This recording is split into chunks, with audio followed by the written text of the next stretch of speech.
Welcome everyone, Robert with Granville here to show you how to change your HVAC filter.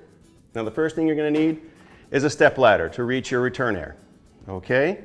Second item, of course, a new filter. Most of them 20 by 30.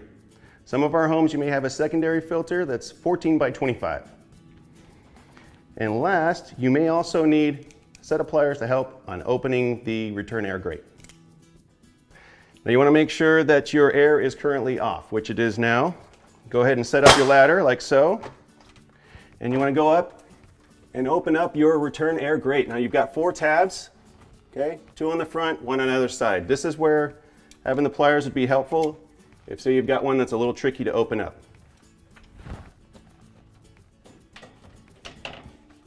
Now before you do the last one, you want to hold up and support the grate before you release it.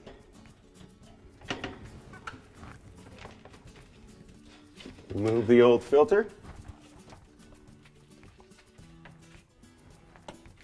Bring in the new filter. You want to be mindful that you're watching where the airflow is going. So in this case, we want this pointing towards the attic.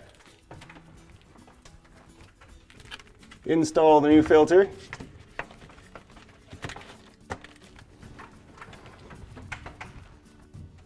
Bring the grate back up. Reinstall the latches.